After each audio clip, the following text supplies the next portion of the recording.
17th is finished. 17th we saw, and today we shall see. Is it? Yes. 17th was Yuktaharaha. Yuktahara viharasya yukta chestasya karmasu yukta swapnavabodhasya yogo bhavati dukhaha. Yoga becomes the destroyer of all these pains and miseries for him who is moderate in eating, drinking, and sleeping, waking, everything. Moderation is the success to yoga. Moderation gives you success in yoga. This we have seen clearly how to adopt moderation. Now 18th says, Yada viniyatam chittam atmaneva avatisthate nispriyaha sarvakamebhya yukta ityuchate tada. When one perfectly controlled mind rests in the self only, free from longing for all the objects of desires, then it is said he is united, yukta. He is harmonized, he is balanced in every sense. That is called yukta.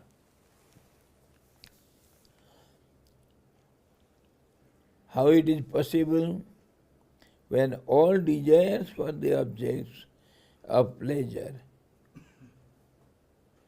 seen or unseen, they die out, the mind becomes very peaceful and rests steadily in the Supreme Self within.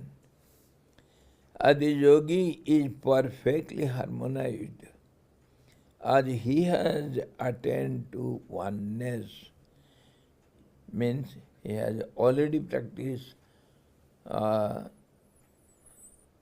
We are talking of the state of such person who has already attained that state of meditation.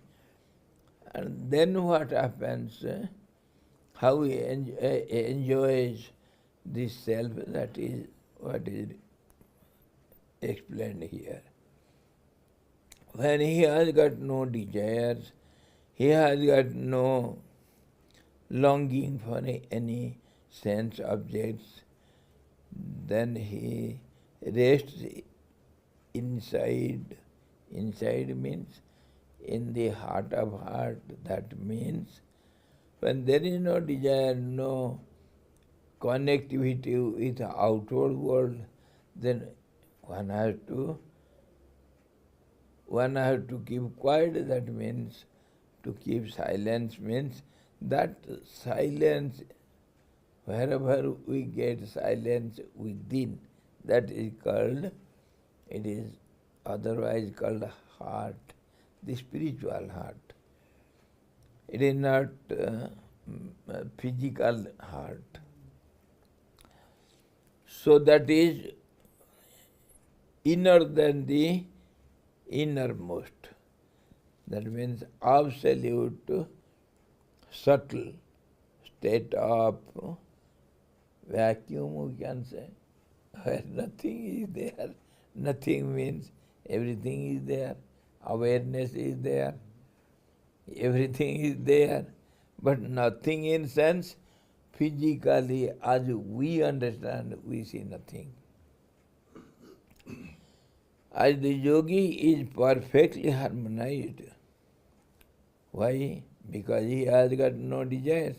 He has got no contact with the sense objects. So where the mind shall go? What to do?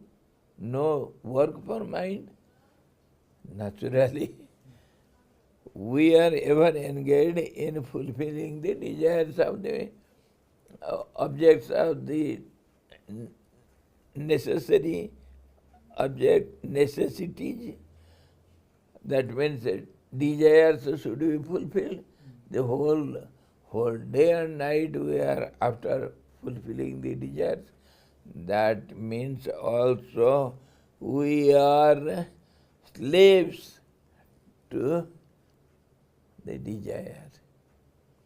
So mind is ever restless. One who has got no desire, he rests in peace. So that state is called harmonized and peaceful and balanced.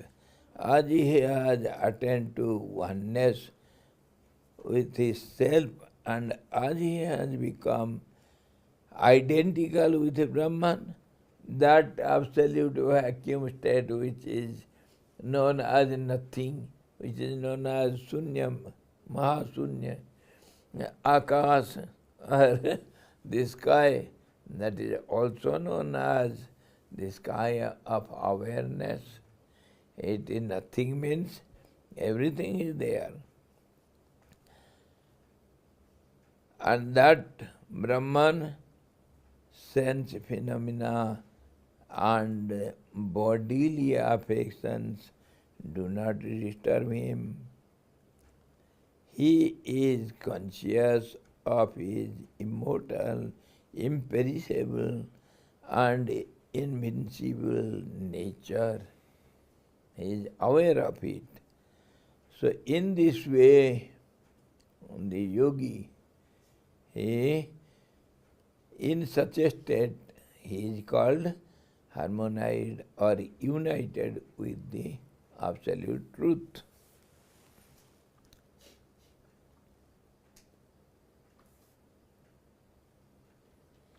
Yukta means united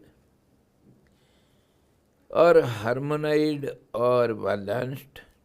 Without union with the self, neither harmony nor balance nor samadhi is possible, because we know the desires carry away our mind with the senses.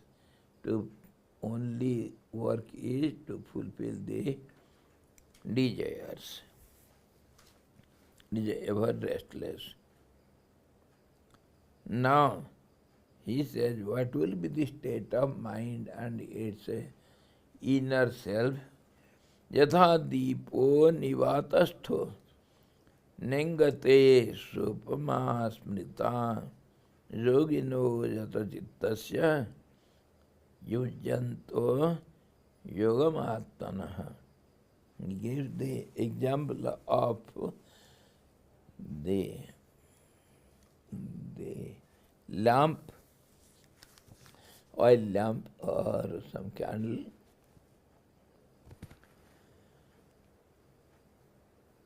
As a lamp placed in a windless spot does not flicker, to such is compared the yogi of controlled mind.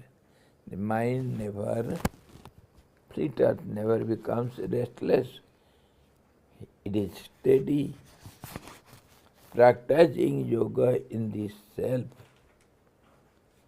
Yoga here means meditation, and meditation means steadiness, or observed in the yoga of the self. He is observed means he is one with the self.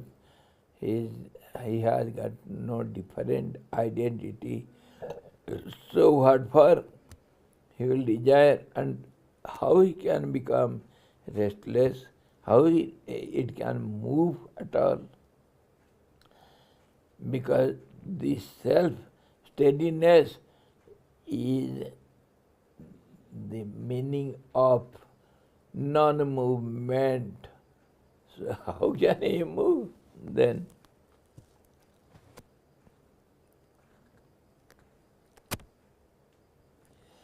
They give another example also.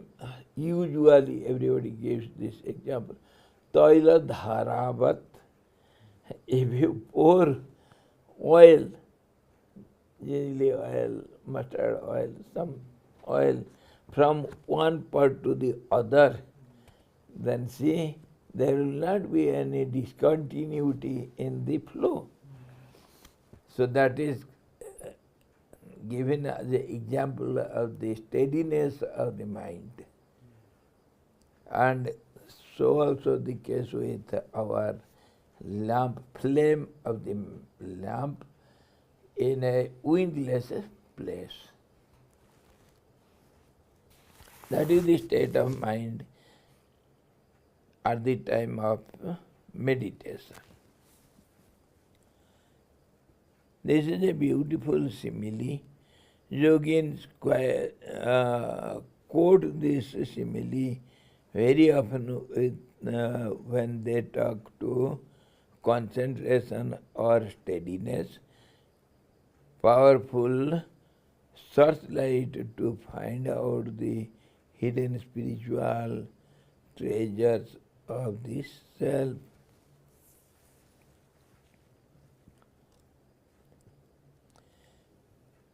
Yatroparamate chittam niruddham yoga sevaya yatra chaivatmanatmanam pasyannatmani tushyati. When the mind, restrained by the practice of yoga, attains to quietude, and when seeing the self by the self, he is satisfied in his own self. Very often we raise the question, if you have got doubt, who are you who has got the doubt? Sometimes we question, who is putting the question? Today in Yoga Science class we are discussing who obtains Dhyana, knowledge. That is what our Chudala was discussing within herself, how to do contemplation. Who is called ignorant? Who is that? And who is searching for the ignorant person in the body, in the self? Who is that? Huh? So that is called self-analysis. That is called inquiry of your own self. Inquire who am I, know thyself. That is what Gurudev used to sing. All the great saints, they direct in these words only, know who are you. So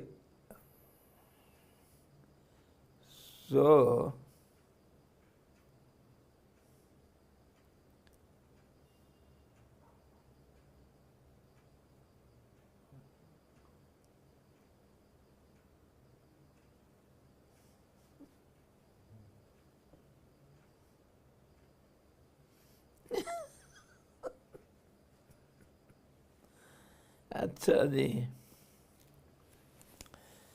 So it must be found out who is the knower, who is the enjoyer, who is the doer here, who understands, and who is called ignorant. All these, unless we know all these, then our question answers are studying all these for knowledge sake or struggling for peace or something. All these are baseless, meaningless, it appears to be. So he says, When the mind restrained by the practice of yoga attains to quietude, and when seeing the self by the self, this is what Lord Krishna also said before. This, you should save yourself by yourself. So who are you? Who are you yourself? Who is that yourself? Who is that yourself? Sometimes we write on the checkbook. Do you know how they'll write yourself? What does it mean? Yourself means the check for yourself. Yourself. So, no, self means you get the money from the bank, either you or your representative. But yourself means you will not get the money. Huh? No. What is the meaning of yourself? Identity. Who is that yourself? Who is the person? What is the form of it? What is the name of it? Yourself. It goes to the bank manager because he is the authority, whether it is branch or it is head office of the bank. So the bank manager, he gives to the accountant of the bank, and then accountant will not do all the needfuls. The clerks, they will do everything on behalf of the manager. And that manager also, he is also a representative of whom? The whole bank. And that is under some director, some all in all. So that yourself goes to mean so many persons in between. Yourself means not one. So here yourself means, myself means, that changes the meaning. But absolutely the innermost self, that is called myself. So that is how our in Yoga City, that is how Judala, the great qualifying student, she was doing contemplating, one after one of the point by point, how to contemplate. And here also in Gita, Lord Krishna gives us hints how to contemplate. So yourself you have to find it.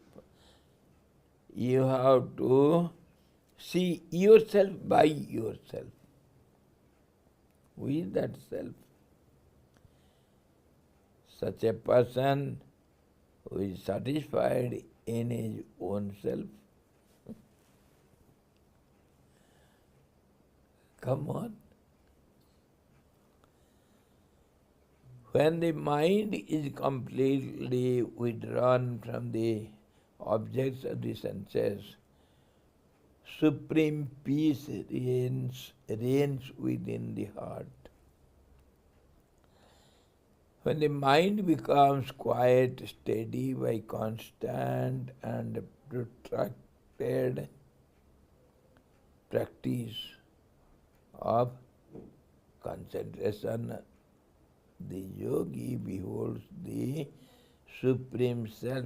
The yogi beholds the Supreme Self by the mind, which is rendered pure and one-pointed and attains to supreme satisfaction in the self within. Now it is giving some clarity of the self. The self is within. Within what? Of course, if we go on contemplating and analyzing this within, what is the meaning of within, then what is the meaning of without, outside? So all these we have to understand clearly. Within, in sense of body. Body means a limited form with some limitations, and within it means within the body territory, within the skin of the body, that is inside the body. And that also we have seen many times. 5 seeds are there, layers of existence are there, and innermost layer is called Anandmaya Kosh. The Kosh means a cell, the cabin, smaller than the smallest, and inner than the innermost. So that means in Yoga Vasid class also we are discussing the center of the cycle, or the periphery. The center will be a dot that is even greater than the atom or molecule. And molecule also, when part divided, then it is called atom. And atom also can be divided, and then it is called, it is beyond that which we cannot see nor imagine. So what is the last end of it? It cannot be thought over, so it is called the absolute peace, equilibrium, and some say it is emptiness, some say it is fullness. So call whatever you like. No words can explain it beyond all the sound or words. Neti neti kahi veda pukara. No words can reach there, so it is said by the authority of knowledge, Vedas, by negating only not this, not this. Because Veda also cannot explain, cannot say what it is. So in this way, that is the innermost, the Supreme Self. And then how, if it is beyond everything, how it will understand, or it will enjoy peace, or how it will do all these things? Yourself means, if it is beyond everything, how it will be yourself or myself, how it is called? How it is called myself?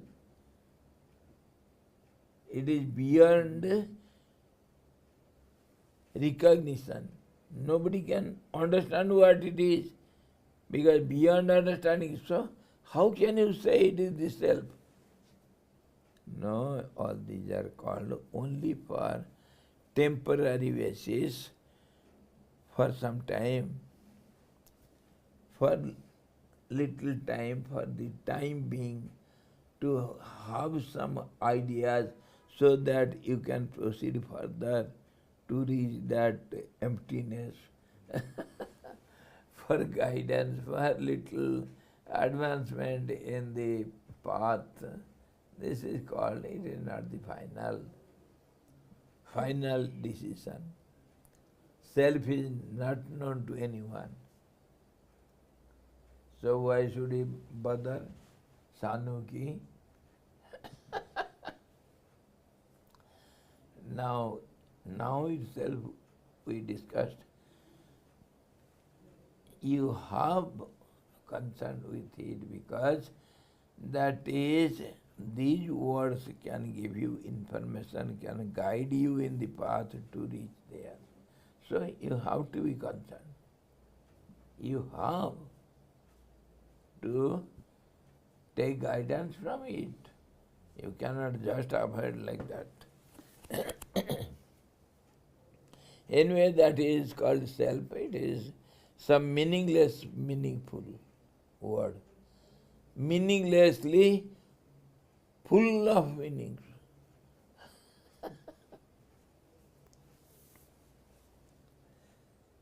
You understand what is meaninglessly meaningful? No? Come on. Once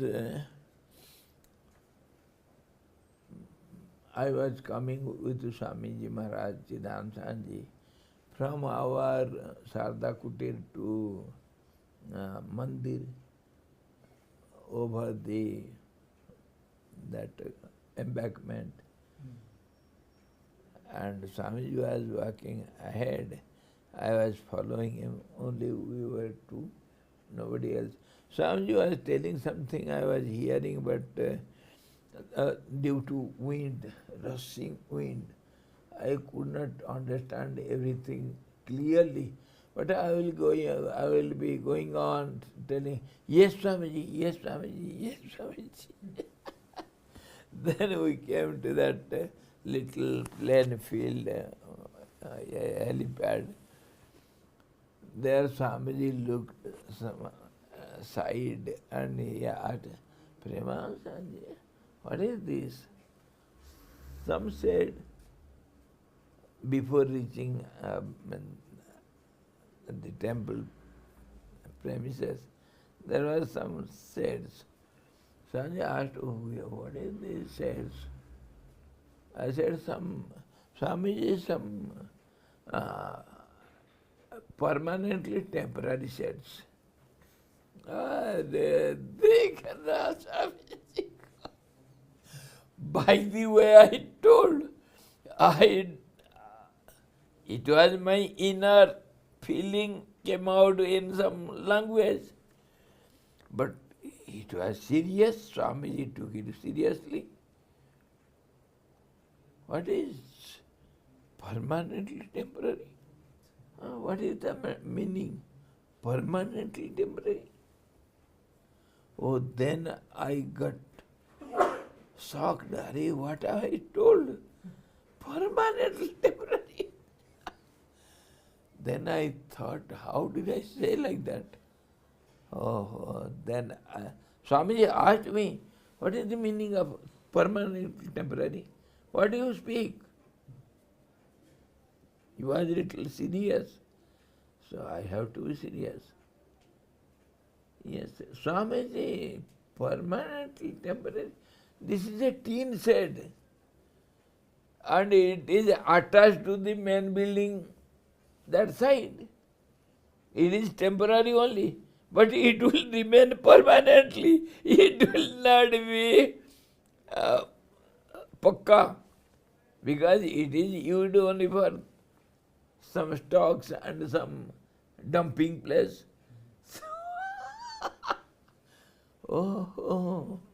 This is called permanently temporary. Yes, now I understood. Permanently temporary. You see, there is some rule now.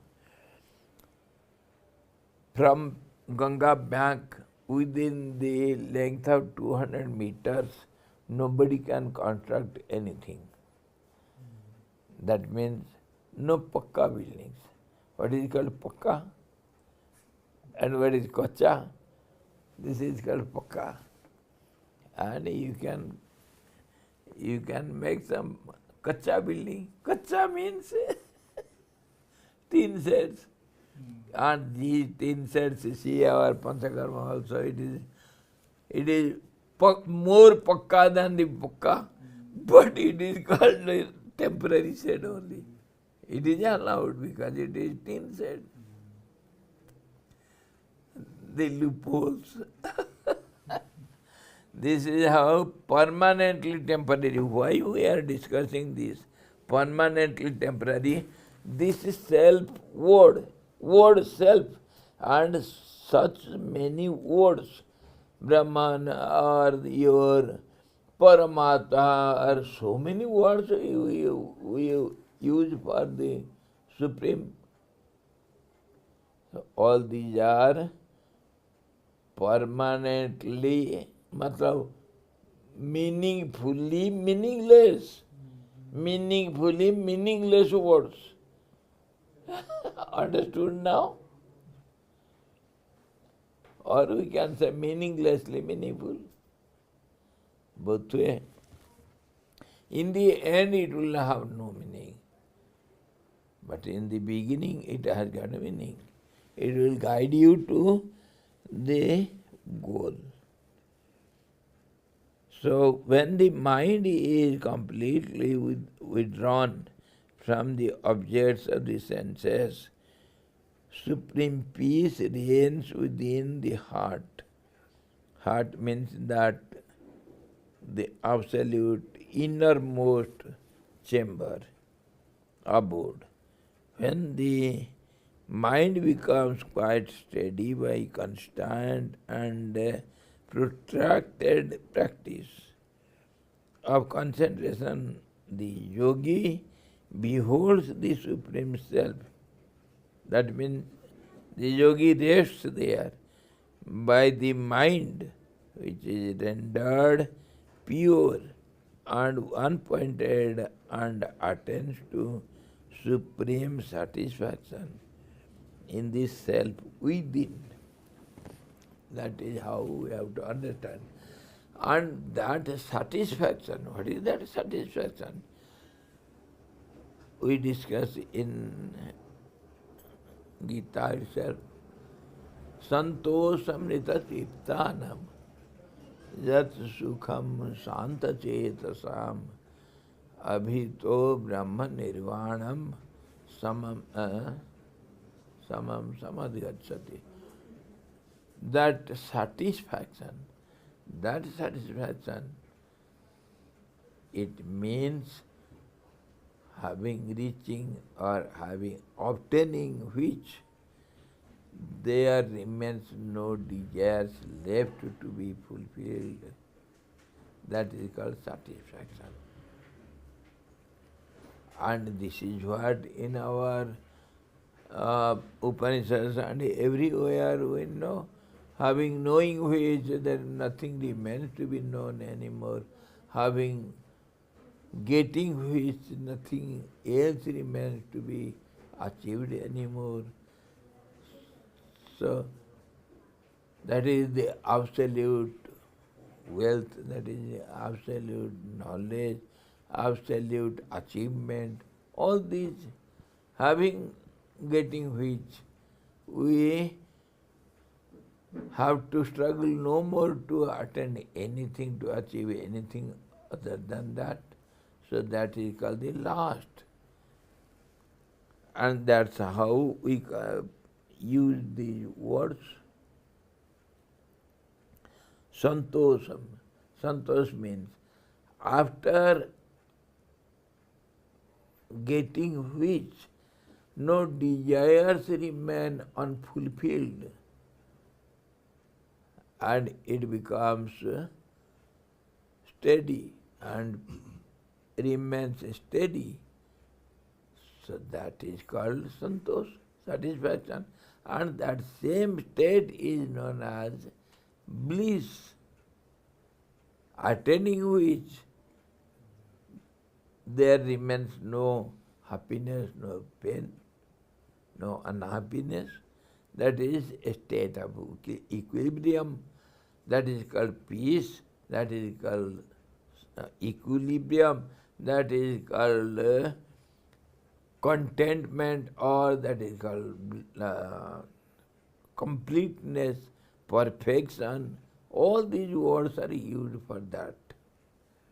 Perfection, or highest knowledge, or realization, or experience.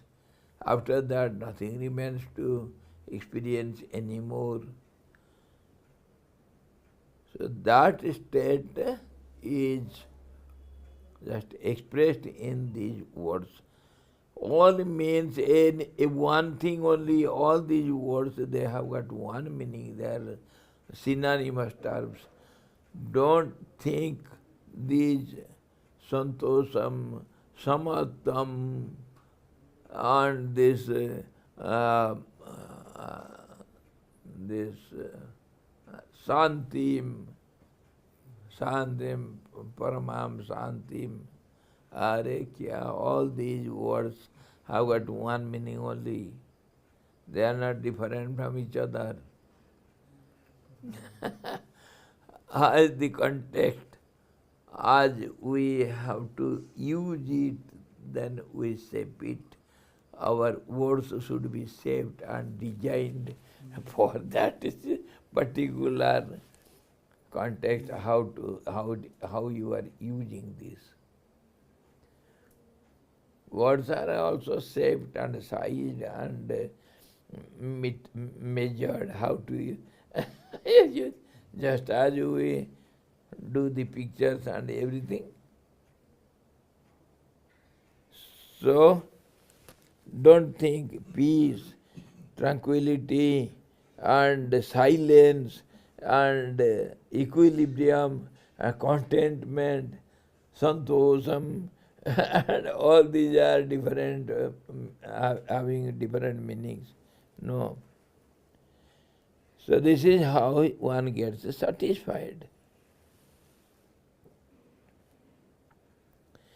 When the mind is completely withdrawn from the objects of the senses, supreme peace, that is also peace, reigns within the heart. When the mind becomes quiet, steady by constant and protracted practice of concentration, the yogi beholds the Supreme Self by the mind, which is rendered pure and unpointed, and attains to supreme satisfaction of the self within. That is supreme satisfaction, same thing. So now we shall see the next sukham atyantikam yatad buddhi grahyam atindriyam vetti yatra na chaivayam sthitaschalatin tattvataha. So what happens then? Sukham atyantikam yatad. That is the highest happiness. That is now itself we were discussing it, and that state is explained as this. When the yogi feels that infinite bliss, which can be grasped by the pure intellect and which transcends the senses and established within, wherein he never moves from the reality, he gets steadily, firmly established in that state. So he will not feel like moving from it. And that is also called by, said by some seers as, that state is called sthanu. It is a rock. It is a stone like something. Sthanu, steadily fixed. It is a peg, never moving peg. Or it is the axis, or the backbone, which never moves. but the whole body will be moving around it. So that is how we express it. Having been established there, the yogi never moves either or the other. The infinite bliss of the self, which is beyond the reach of the senses, so it cannot be expressed or nor can be explained by words, can be grasped or realized by the pure intellect independently of the senses. There is no need of any support of any senses. No senses can reach there. Okay, can the mind reach there? No. Can the intellect reach there? That also not possible. So pure most, sattvic most, and purest, subtlemost, and whatever you say, the end of all the mosts, the limit of all the mosts, and beyond that, that is called the reality. That is called bliss, and that is not reachable by the senses. It cannot be grasped by the senses, but maybe by pure intellect, independently of the senses. During deep meditation,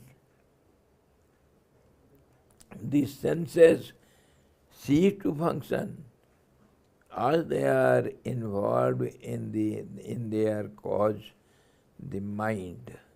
Senses are engaged to satisfy the mind. Mind is the boss, yes. So, they have to obey the order of mind. So, how can they bypass mind and reach there? It is not a bypass made by DGBR road constructors. No, it is not bypass. It is direct. The intellect is rendered pure by the practice of yama, self-restraint. That intellect which we are talking of, that sharp, most purest, that can reach near the border of it. And that should be restrained by practice of yama, niyama, etc. Don't jump to meditation all of a sudden. First you have to practice all these yama, niyam, all these codes of conduct. They will help you till the end. Yes, they are not just books used for lower primary school classes. It is useful, it is a dictionary, bhai. For your lifelong it will help you. It is bhasha course. Don't think it is used only in the lower classes and then you will throw it. No. Yamaniyam is helpful in the whole of your process of attaining yoga.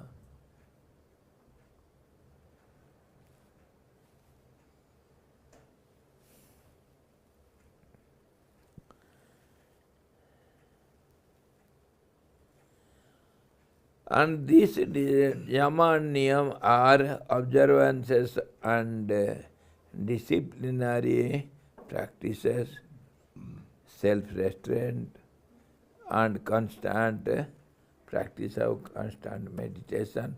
So you get the steadiness, confirmation, conviction, and guarantee, affirmation, everything you will get.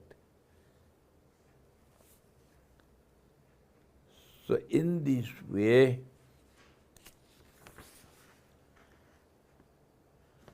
Sukham Atyantikam, both the highest bliss one enjoys there. Yatad buddhim grahyam atindriyam, that is not by reachable by senses, it only can be had by the sharp, highest intellect, purest intellect. Vetti yatra na chaivayam, where remaining, where one knows nothing else other than this. Sthitas chalati tattvataha. He gets established on it and he never moves. That absolute constancy, that's why it is called sthanu, means constancy. Yam labdhva chaparam labham manyate nadhikam tata. This is what always, everywhere it is declared in the scriptures, our Upanishads and all other texts. Yam labdhva chaparam labham manyate nadhikam tata jasmi sthito na dukkhe na guruna api vichalati. Having established where, on that peak, having the greatest misery falls upon you, you are never bothered. Nothing happens to you. What happens to the peak of Everest? Does it fall down by stormy wind and or snowy storms? Does it fall down?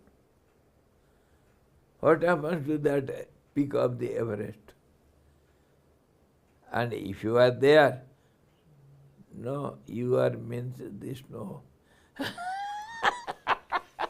You should be qualified to be there. That is snow. And which is strongly established there since thousands of years. That has become stone now. It is not snow nor ice, nothing. So what happens to that? Let there be earthquake or storms or forest fires or anything down below. What happens to that peak? So similarly, reaching which, achieving which, he is ever established in it, not to move, and yet he is eternally fixed in it. That means he is one with the Absolute.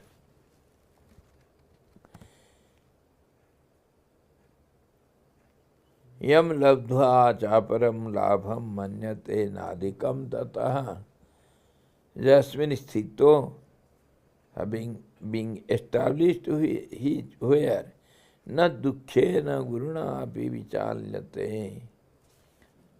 Even by the greatest miseries, he is never bewildered. This we shall see tomorrow. Which having obtained, he thinks there is no other gain superior to it.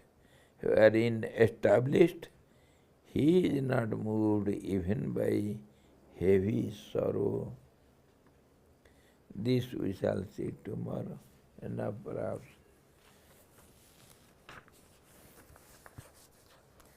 The signal is on. After the signal, the train cannot go beyond the signal. Before signal, of course, we can adjust. Hari Om Purnamataha Purnamidam Purnat Purnamudachyate Purnasya Purnamadaya Purnamevavasishyate. Om Shanti Shanti Shanti. Sadguru Bhagavan ki jai.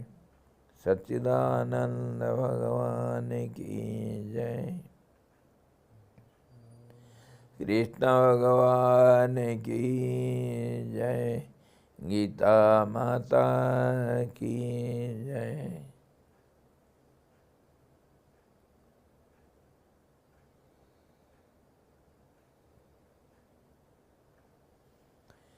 Hari